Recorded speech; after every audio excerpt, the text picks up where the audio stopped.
Hello friends, welcome back to my YouTube channel. So in this session we are going to discuss regarding some of the common questions and answers for regard of bipolar junction transistors or BJTs. So this is actually part one, and one more I am taking the session which is part two on BJT, because in one session it is very difficult to cover all the possible questions and answers. So I am making two parts, and then we are going to study in the same way. So in this session, we will try to understand and even like what kind of questions are expected, or what kind of questions uh, can be asked in interview point of view, or competitive examinations, or any of the interviews, or even viva of the laboratory examinations.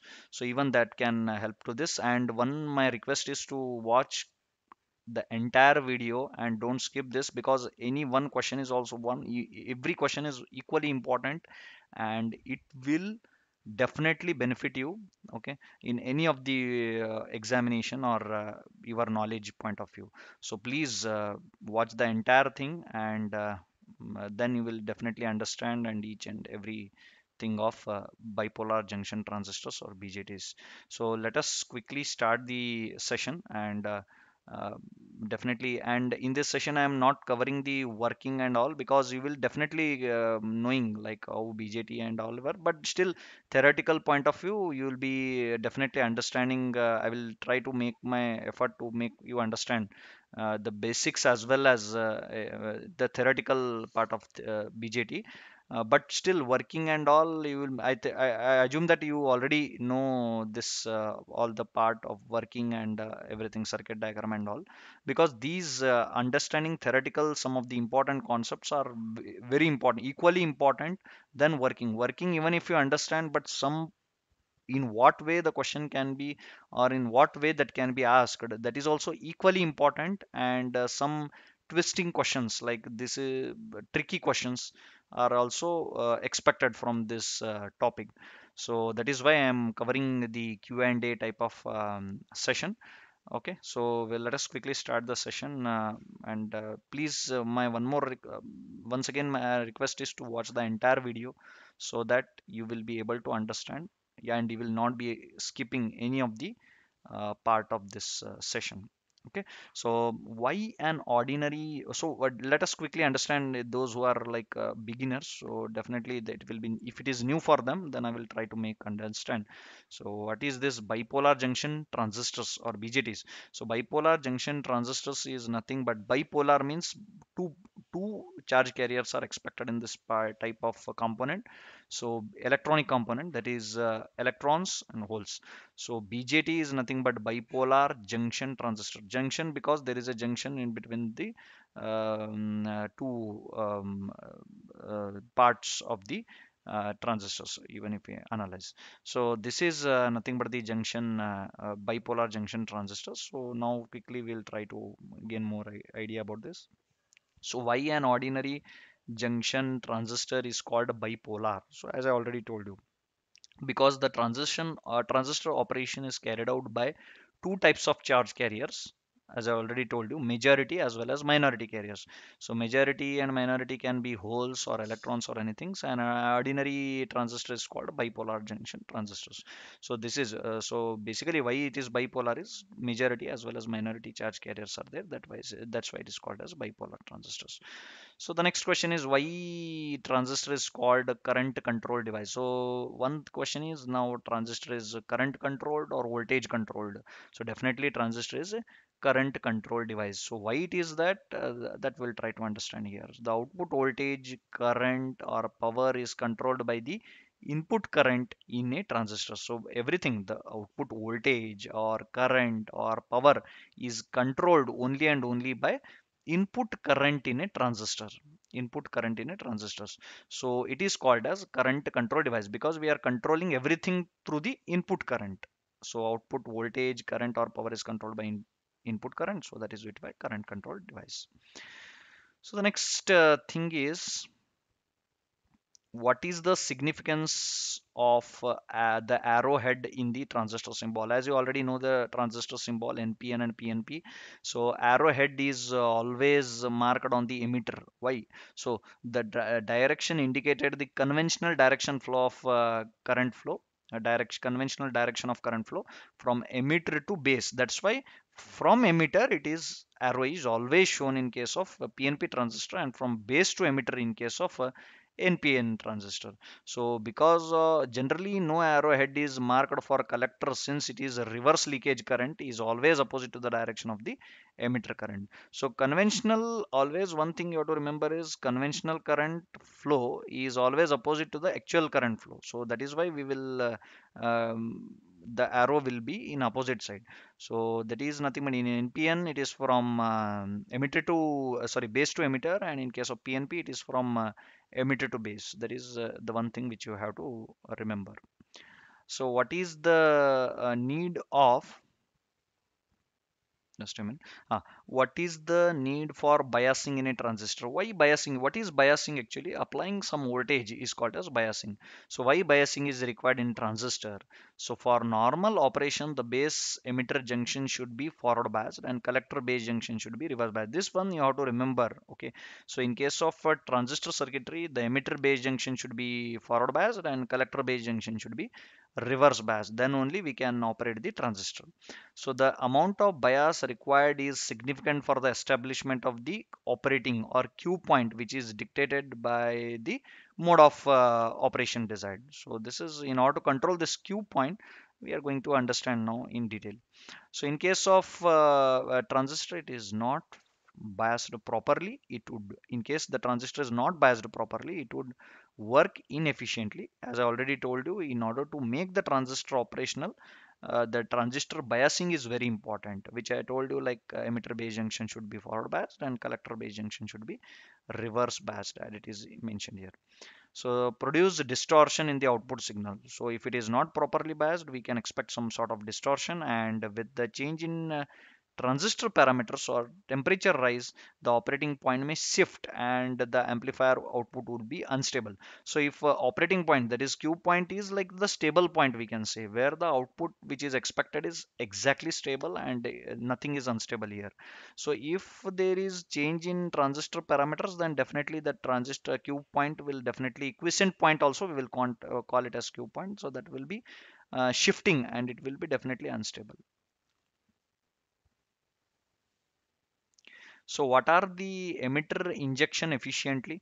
So and base transport factor, and how to do they influence the transistor operation? So these are 2 points which we have to remember. The ratio of collector, the ratio of collector of injected carriers at emitter junction to the total emitter current, that is IC by the ratio of current of inject, that is IC by IB, is called as the IC is nothing but collector current and IB is nothing but the base current, we can say. So the total, the ratio of collector current to the base current is known as transport factor. So this is very important thing. We use this formula you have to remember. So the transport factor, which is denoted by beta, beta star, is given by IC by IB. So the larger the value of emitter injection efficiency, the larger the injected carriers at emitter junction, and this increases the collector current. See, as the value of emitter junction efficiency, the larger the injected carriers at the emitter junction, and this increases the collector current. So as the carriers are more at emitter junction, then definitely that will be the larger beta star value of the larger injected carriers across the collector, and the collector current increases. So as beta value increases, collector current also increases, as these are directly proportional, as we can see here. So it is clearly indicated. So beta star is equal to IC by IB, where beta star is directly proportional to IC. This means star increases, IC also increases. That is collector current increases. So this is more I mean understandable in case of any diagrams. If you refer any of the transistor diagram, you can refer it. You will definitely be able to understand. So in depth. These are some specific scenarios which I am going to discuss, as I already told you. Okay, which of the transistor currents is always largest? This is very important.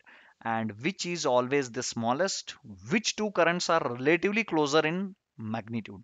So this is definitely a very important question or very important point to remember in case of BJT. So the emitter current IE is always the largest one because large number of carriers will always be present in the emitter side, and the base current IB is always small. IB is always expected in case of microamps. The collector current IC and emitter current IE are relatively close in magnitude because IE is largest, IC is little bit second largest we can say, and IB is very small. In milliamps, IC is always expected. Next one. Why silicon type transistors are more often used than germanium? So this is a generic question also, and even specific to BJT I can say. So because silicon transistor has smaller cutoff current ICBO, so collector to base, this current is there. That is nothing but the cutoff current we can say. Silicon transistor has smaller ICBO, small variations in ICBO due to variations in temperature and high temperature as compared to those in case of germanium. So because of this, because this cutoff current is very, I mean the variations I mean the change, it is less. ICBO is less. That's why we are using silicon. Otherwise, germanium also we can use, but it is use of silicon transistors is recommended.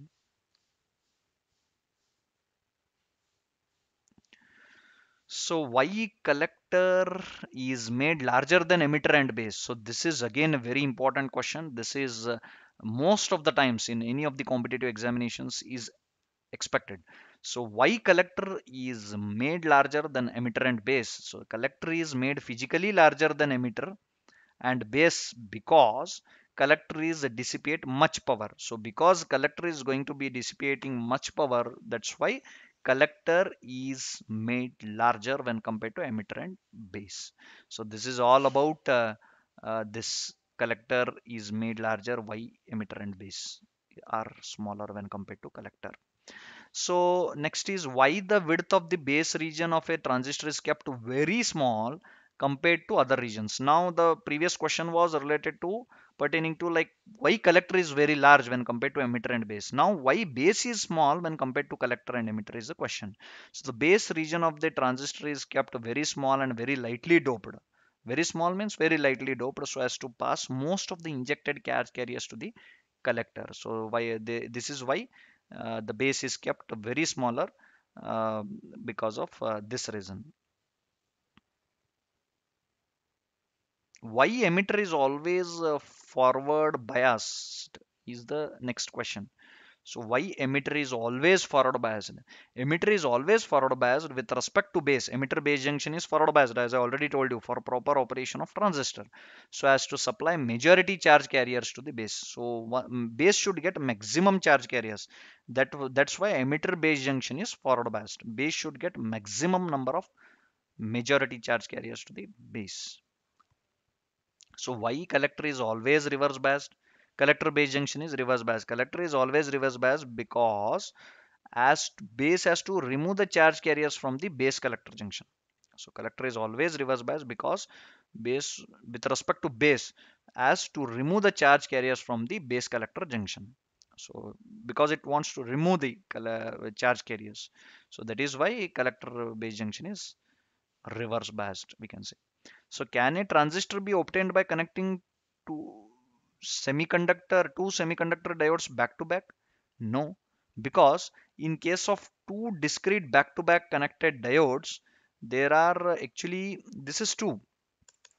Okay, so no, because in case of two discrete back to back connected diodes, there are four doped regions instead of three, and there is nothing that resembles in a thin base region between an emitter and a collector. So this is very true because we cannot connect in because of this. So connecting two semiconductor back to back is not possible because of this reason.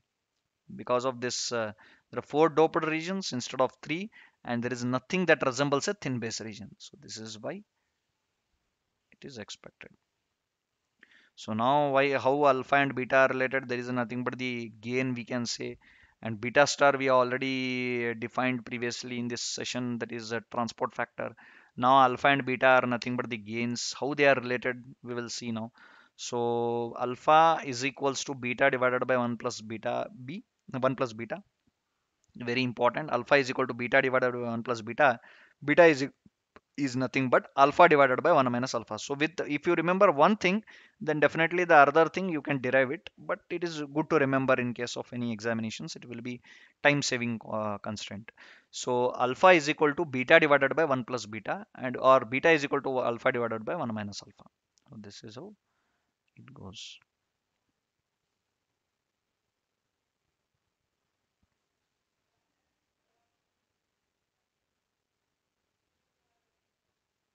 So now define beta of a transistor. So now we will be defining what is beta. The beta factor transistor is the common emitter gain. Okay, of that transistor is defined as the collector. This I think we already discussed in the previous questions. So beta is equal to IC divided by IB. So collector current to the base current. Beta is equal to IC by IB, or beta is equal to alpha divided by 1 minus alpha. That is also the equation. So this is helpful for solving some of the numericals in case of BJTs. So you have to remember this. So why is there a maximum limit of collector supply voltage for a transistor? So although the collector current is practically independent of collector supply voltage over the transistor operating range, but if VCB, that is voltage from collector to base, is increased beyond a certain value, then collector current IC is eventually increases rapidly and possibly destroys the device. So because in order to avoid this destruction, we are going to make the supply voltage maximum limit to the collector supply voltage. So this because to avoid the destruction of the device. So why ICEO is greater, far greater than ICBO? So ICE is nothing but collector to emitter current, and ICBO is nothing but collector to base current. So the collector current cutoff current, the collector cutoff current denoted by ICBO is much larger than ICBO.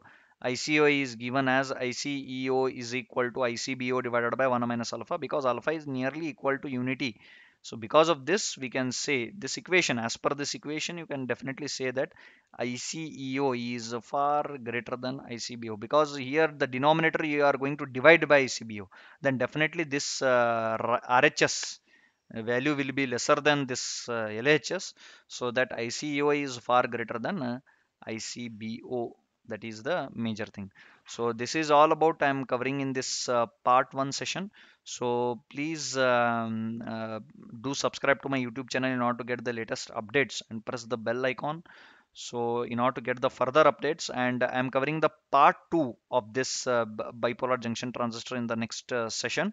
So once again, please do subscribe to my YouTube channel, so that you will be able to get the most of it, because I have released most of the videos with sessions related to Zener diode and all. So you can also study during your for more information. This is all the Q&A which I am going to as a help which I am providing you. So this can also help you, and if you need more details, there are also many n number of sessions which are already conducted, and it is already posted in the YouTube. So you can please refer to those, and it will be very helpful definitely. So please do subscribe again. Yeah. Till then, thank you. Have a nice day.